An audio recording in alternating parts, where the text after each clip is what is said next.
அண்மை செய்தியை பார்த்து வருகிறோம். பெண் பக்தர் தலையில் மரக்கிளை விழுந்திருக்கிறது. அந்த காட்சிகளையும் அந்த அண்மை செய்தியையும் பார்த்து வருகிறோம். பாபநாசம் செல்லும் வழியில் உள்ள ஜபாலி ஆஞ்சநேயர் கோவிலில் வழிபட்ட பெண் பக்தர் தலையில் மரக்கிளை விழுந்திருக்கிறது. அது குறித்தான அண்மை செய்தியை பார்த்து வருகிறோம். திருப்பதி திருமலையில் பெண் பக்தர் தலையில் மரக்கிளை முறிந்து விழுந்திருக்கிறது. அந்த காட்சிகளையும் அந்த அண்மை செய்தியையும் பார்த்து வருகிறோம். இது குறித்த கூடுதல் விவரங்களோடு இணைக்கிறார் எமது செய்தியாளர் மதியழகன். மதியழகன், என்ன நடந்தது? அந்த பெண் தற்பொழுது எப்படி இருக்கிறார்? உடல்நிலை எப்படி இருக்கிறது? விவரங்கள்.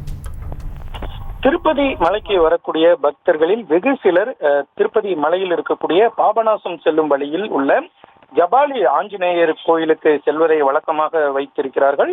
அவ்வாறு இன்றைய தினம் சென்ற பெண் பக்தர் ஒருவர் அங்கு சாமி கும்பிட்டு கொண்டிருந்தார்.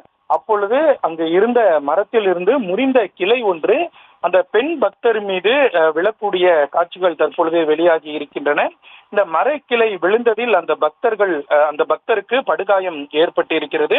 உடனடியாக அங்கிருந்த சக பக்தர்கள் அந்த பெண்ணை மீட்டு தேவஸ்தான நிர்வாகத்திற்கு சொந்தமான அஸ்வினி மருத்துவமனைக்கு அனுப்பினர். அவர் தற்பொழுது சிகிச்சை பெற்று வருவதாகவும், நல்வாய்ப்பாக அவரது உயிருக்கு எந்த விதமான ஆபத்தும் இல்லை என்றும் அவருக்கு தொடர்ந்து சிகிச்சை அளிக்கப்பட்டு வருவதாகவும் தெரிவிக்கப்பட்டிருக்கிறது. தங்களுடைய விவரங்களுக்கு நன்றி மதியழகன். செய்திகளை உடனுக்குடனும் துல்லியமாகவும் தெரிந்து கொள்ள சப்ஸ்கிரைப் பண்ணுங்க.